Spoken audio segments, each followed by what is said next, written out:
क्या दिल्ली के इस घटनाक्रम के पीछे सिर्फ एक सामान्य राजनीति विरोध था या इसके पीछे कोई बड़ा नेटवर्क काम कर रहा था? सोशल मीडिया पर इस समय तरह तरह के दावे किए जा रहे हैं, विदेशी संपर्क से लेके फंडिंग।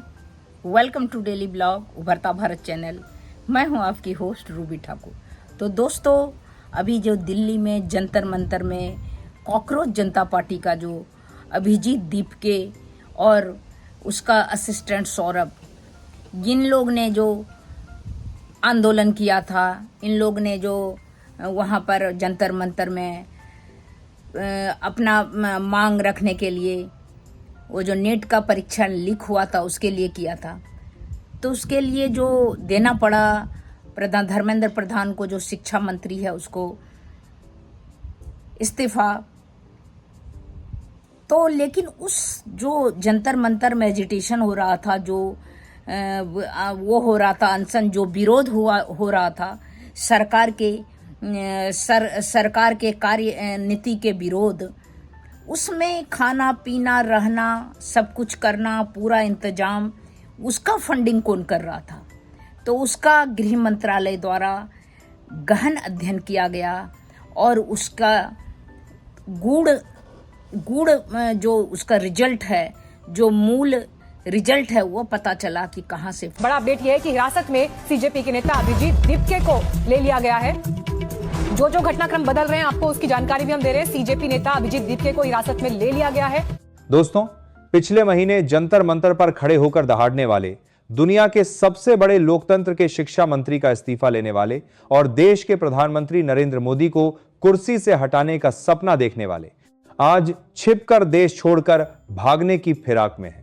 इन्हें लगता था कि अगर इन्होंने धर्मेंद्र प्रधान का इस्तीफा ले लिया तो कल ये देश के प्रधानमंत्री को भी कुर्सी से हटा देंगे। लेकिन ये लोग शायद भूल गए कि भारत का गृह मंत्री कौन है। आपने वह मशहूर कहावत तो जरूर सुनी होगी, बंदर अगर पेड़ पर चढ़ना छोड़ दे तो इसका मतलब यह नहीं कि वह बूढ़ा हो गया है। प्रदर्शनों के दौरान जब गृह मंत्री अमित शाह शांत थे तो सीजेपी वाले यह मुगालता पाल बैठे थे कि गृह मंत्रालय बैकफुट पर आ गया है और सरकार अब कुछ नहीं कर पाएगी। लेकिन सीजेपी के रणनीतिकार यह भूल गए कि शेर अगर 2 कदम पीछे हटता है तो वह हार मानने के लिए नहीं, बल्कि एक लंबी और सटीक छलांग लगाने के लिए हटता है। और ठीक वैसा ही हुआ। अमित शाह ने जैसे ही अपना चाणक्य दिमाग चलाया, इस पूरे सिंडिकेट की जिंदगी में ऐसा भूचाल आया कि अभिजीत दीपके अब चुपचाप वापस अमेरिका निकलने की फिराक में हैं और उनके सहयोगी सौरभ दास आजकल किसी के सामने आने की हिम्मत तक नहीं जुटा पा रहे हैं। जिस देश की विदेशी संपर्कों से लेके फंडिंग, डिजिटल नेटवर्क तक की बातें कही जा रही है, लेकिन सवाल है इन दावों में सच्चाई कितना है। इन दावों में आज हम इस पूरे मामले की भावना से नहीं बल्कि एक एक कड़ी को जोड़कर समझने की कोशिश करेंगे। कौन सी बातें सामने आई, कौन सी सिर्फ दावा है, किन सवालों से के जवाब अभी बाकी हैं। तो जानते हैं, जहां मूल silent operation, funding, foreign contact, digital network की बात आती है, वहां आपकी यहाँ कहानी एक नया मोड़ लेती है। दावा किया जा रहा है कि जांच का फोकस केवल सड़क पर दिखाई देने वाला प्रदर्शनकारी तक सीमित नहीं रहा। क्योंकि आज हम इस पूरे कूटनीतिक और रणनीतिक घटनाक्रम की एक एक परत खोलने जा रहे हैं। दोस्तों, कहानी की शुरुआत होती है दिल्ली के उसी जंतर मंतर से जहां से बड़े बड़े दावों की पटकथा लिखी जा रही थी। मंचों से भाषण देना और सोशल मीडिया के दौर में माहौल बनाना बहुत आसान होता है, लेकिन जब बात देश के प्रशासनिक ढांचे और कानूनी प्रक्रियाओं से टकराने की आती है तो कागजी रणनीतियां धरी की धरी रह जाती हैं। सीजेपी के मंचों से जब देश की संवैधानिक मर्यादाओं को चुनौती दी जा रही थी, तब गृह मंत्रालय के उच्च अधिकारियों की एक विशेष बैठक बुलाई जा चुकी थी।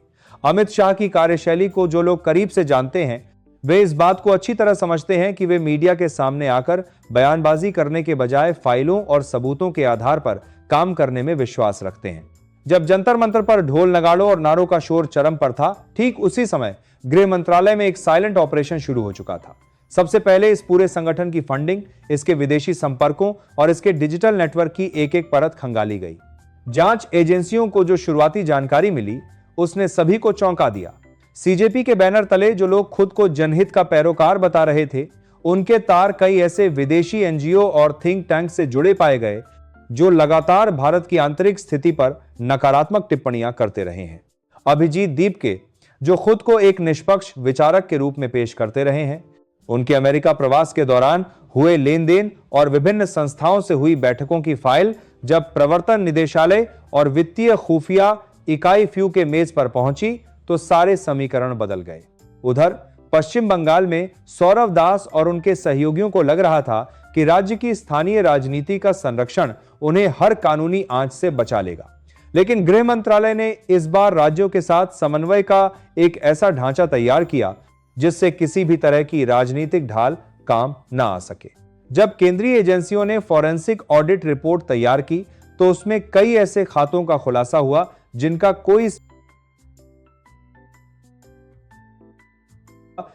कोई स्पष्ट स्रोत नहीं था। इन खातों से निकाले गए पैसों का इस्तेमाल दिल्ली के प्रदर्शनों में जनशक्ति जुटाने, ठहरने के इंतजाम करने और डिजिटल अभियानों को प्रायोजित करने के लिए किया गया था। गृह मंत्री अमित शाह ने इस पूरे मामले में एक बहुत ही स्पष्ट निर्देश दिया था, कानून प्रक्रिया के तहत काम करेगा, बिना किसी राजनीतिक द्वेष के, लेकिन अगर देश की संप्रभुता या शांति व्यवस्था से खिलवाड़ का कोई भी साक्ष्य मिलता है तो किसी को भी रियायत नहीं दी जाएगी। इस एक निर्देश ने प्रशासनिक मशीनरी की गति को 10 गुना बढ़ा दिया। लुकआउट सर्कुलर जारी करने की प्रक्रिया शुरू की गई ताकि जांच पूरी होने तक कोई भी मुख्य किरदार विदेश यात्रा की आड़ में जवाबदेही से न बच सके। दोस्तों, गृह मंत्रालय के इस सबसे बड़े खुलासे में आगे बढ़ने से पहले अगर आप भी भारत माता के सम्मान, देश के कानून और तिरंगे की आन बान शान के साथ खड़े हैं तो इस वीडियो को तुरंत एक लाइक करके अपनी मौजूदगी दर्ज कराइए। आज आपका एक एक लाइक इस बात का सबूत होगा कि देश का जागरूक नागरिक हमेशा सत्य और राष्ट्रहित के साथ खड़ा रहता है। और अगर आप आगे भी बिना किसी मिलावट के देशहित और कूटनीति की ऐसी ही सबसे सटीक और सबसे तेज खबरें देखना चाहते हैं तो अभी सब्सक्राइब बटन दबाकर बेल आइकन जरूर दबा लें ताकि राष्ट्र सुरक्षा से जुड़ी कोई भी बड़ी अपडेट आपसे छूट ना पाए।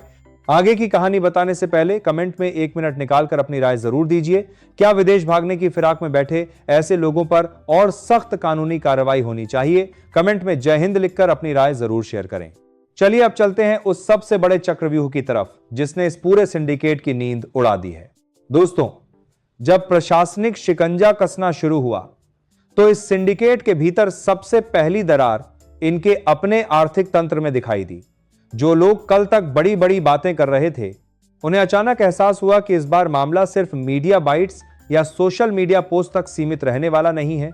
अभिजीत दीपके ने जब देखा कि फॉरेंसिक ऑडिट की रिपोर्ट बेहद कड़क हो चुकी है और वित्तीय खुफिया इकाई ने एक एक संदिग्ध ट्रांजैक्शन की मैपिंग पूरी कर ली है तो उन्होंने अपने पुराने विदेशी संपर्कों को खंगालना शुरू कर दिया। सूत्रों के मुताबिक पिछले कुछ हफ्तों के दौरान अमेरिका के अलग अलग शैक्षणिक संस्थानों और थिंक टैंक्स में वक्ता के रूप में शामिल होने के नाम पर वीजा और यात्रा के कागजात तैयार करवाने की एक गोपनीय कोशिश की गई थी। मकसद बिल्कुल साफ था, जैसे ही जांच एजेंसियां समन जारी करें उससे पहले ही वैचारिक स्वतंत्रता और अकादमिक रिसर्च का बहाना बनाकर देश से बाहर निकल जाना। लेकिन ये लोग इस बात का अंदाजा लगाने में पूरी तरह नाकाम रहे कि आधुनिक भारत का प्रशासनिक तंत्र कितना सतर्क हो चुका है। गृह मंत्रालय के इमिग्रेशन डिपार्टमेंट और संबंधित एजेंसियों ने पहले ही सभी अंतर्राष्ट्रीय हवाई अड्डों और प्रस्थान बिंदुओं पर अलर्ट जारी कर दिया था। जब आपकी यात्रा का मकसद किसी निष्पक्ष जांच से बचना हो तो आव्रजन अधिकारियों के डिजिटल डैशबोर्ड पर लाल बत्ती जलना तय है। दीपके का अमेरिका जाने का प्लान केवल कागजों तक ही सिमट कर रह गया क्योंकि एयरपोर्ट अथॉरिटी और संबंधित विभागों को स्पष्ट दिशा निर्देश दिए जा चुके थे कि बिना जांच एजेंसी की एनओसी के कोई भी मुख्य संदेहास्पद चेहरा बाहर की उड़ान नहीं भर सकता। दूसरी तरफ सौरव दास की स्थिति भी कुछ अलग नहीं रही। जो चेहरा कुछ दिनों पहले तक हर टीवी डिबेट और यूट्यूब लाइव पर बेहद आक्रामक अंदाज में बयानबाजी करता था, आज वह अचानक डिजिटल परिदृश्य से गायब है। जांच अधिकारियों ने जब इनके डिजिटल फुटप्रिंट्स की जांच की तो पता चला कि पिछले 6 महीनों के भीतर दर्जनों एन्क्रिप्टेड मैसेजिंग एप्स पर गोपनीय ग्रुप्स बनाए गए थे। इन ग्रुप्स के जरिए यह तय किया जाता था कि किस दिन कौन सा हैशटैग ट्रेंड कराना है, किस संस्थान के बाहर प्रदर्शन का माहौल बनाना है और किस तरह से युवाओं को भड़काकर प्रशासनिक व्यवस्था के खिलाफ खड़ा करना है। जब फॉरेंसिक विशेषज्ञों ने इन डिजिटल सबूतों को रीस्टोर किया तो वह सारा कच्चा चिट्ठा बाहर आ गया जिसे ये लोग हमेशा के लिए मिटा चुके थे। अब स्थिति यह है कि न तो कोई कानूनी रास्ता सूझ रहा है और न ही कोई ऐसा राजनीतिक मंच मिल रहा है जो इस पूरे मामले में इनका बचाव कर सके। दोस्तों, जब किसी सिंडिकेट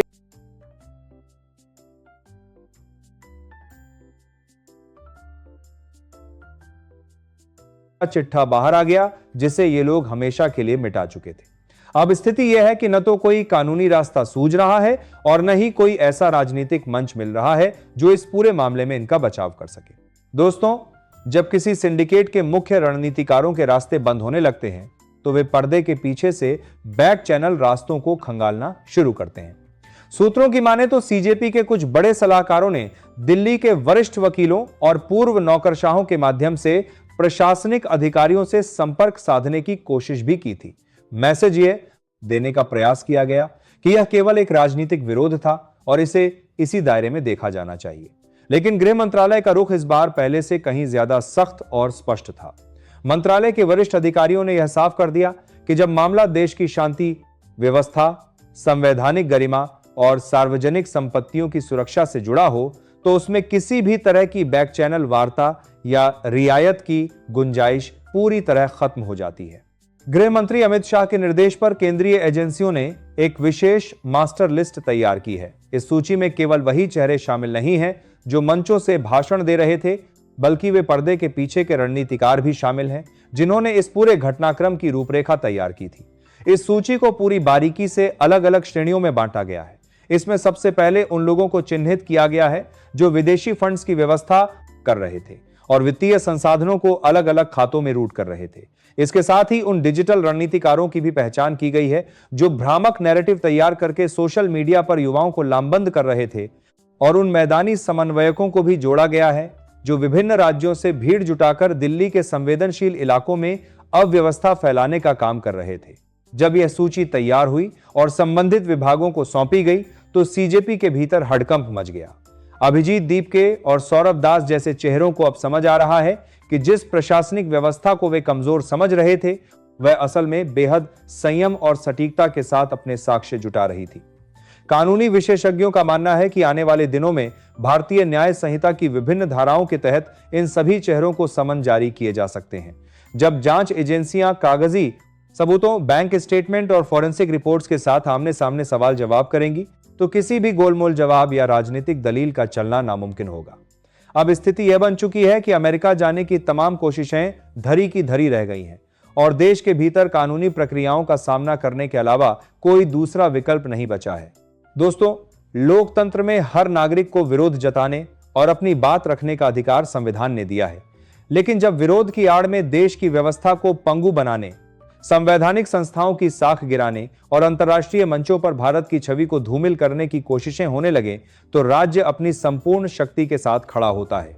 सीजेपी के इस पूरे मामले ने एक बात बहुत साफ कर दी है कि भारत की प्रशासनिक मशीनरी अब किसी भी तरह की अराजकता को बर्दाश्त करने के मूड में नहीं है। जिस तरह से पिछले कुछ सालों में डिजिटल और वित्तीय अपराधों के खिलाफ कड़े कानून बनाए गए हैं, उसने केंद्रीय जांच एजेंसियों को बेहद मजबूत स्थिति में ला खड़ा किया है। अभिजीत दीपके का अमेरिका भागने का प्लान केवल एक व्यक्ति के बचने की कहानी नहीं है, बल्कि यह उस पूरी सोच की हार है जो समझती थी कि भारत का कानून उनके सामने बेबस हो जाएगा। जब केंद्रीय गृह मंत्रालय ने कड़ा रुख अपनाया तो संदेश केवल इस एक संगठन तक सीमित नहीं रहा, बल्कि उन तमाम तत्वों तक गया जो देश के भीतर रहकर अस्थिरता फैलाने का सपना देखते हैं। आज जब जंतर मंतर से लेकर देश की सड़कों तक कानून और व्यवस्था का शासन फिर से मुस्तैदी से कायम दिख रहा है तो आम जनता का विश्वास भी तंत्र पर और मजबूत हुआ है। लोगों को समझ आ रहा है कि राष्ट्रहित से ऊपर कुछ भी नहीं हो सकता, न कोई बड़ा नाम, न कोई विदेशी संरक्षण और न ही कोई मीडिया अभियान। अमित शाह की इस प्रशासनिक घेराबंदी ने साबित कर दिया है कि जब नेतृत्व में इच्छा शक्ति हो तो कानूनी रास्ते की हर रुकावट दूर हो जाती है। अब चाहे कितना भी प्रयास कर लिया जाए, कानूनी जवाबदेही से बचना नामुमकिन है। आने वाले दिनों में जब इस मामले की विस्तृत चार्जशीट अदालतों के सामने रखी जाएगी तो कई और बड़े खुलासे होने तय हैं। जो लोग सोचते थे कि वे व्यवस्था को चकमा देकर विदेश में शरण ले लेंगे, उन्हें अब भारत के संविधान और कानून का सामना यहीं रहकर करना पड़ेगा। दोस्तों, इस पूरे घटनाक्रम से एक बात तो पूरी तरह साफ हो जाती है कि जब तक देश का नेतृत्व मजबूत हाथों में है और कानून अपना काम पूरी निष्पक्षता से कर रहा है, तब तक कोई भी ताकत भारत की आंतरिक सुरक्षा और संप्रभुता को नुकसान नहीं पहुंचा सकती, चाहे कोई कितना। और अभिजीत दीपके को कौन चेहरा बनाया हुआ है, बैक में कौन है, कौन फंडिंग कर रहा है। और फिर अभिजीत दीपके अमेरिका भागने के तैयारी में था। जब ये सारा छानबीन होने लगा कि कितना किसने फंडिंग किया, वहाँ खाना आता था, वहाँ पर रहना आता था, वहाँ पानी आ रहा है, वहाँ सारी व्यवस्था था, और सभी युवा को भड़का के और फिर व्हाट्सएप में भी पकड़ा गया, मैसेज की सभी को, आज ये करना है, आज वो करना है। तो वो सारा जब आया रिकॉर्ड हाथ में गृह मंत्रालय, तो अभिजीत दीपके को जो है इसका जो मुख्य क्या बोलते हैं सूत्रधार है इस आंदोलन का, ये भागने के फिराक में था। एयरपोर्ट पे उसे गिरफ्तार कर लिया गया। तो दोस्तों अभी देखते हैं कि अभिजीत दीपके ये आंदोलन क्यों हुआ, कैसे हुआ, और इसमें किसका किसका जो है बहुत बड़ा हाथ है। ये है कि सत्ता के विपक्ष में विपक्ष होता है, लेकिन इस आंदोलन का सूत्रधार कौन है और क्या है, ये सारा डिटेल जानते हैं।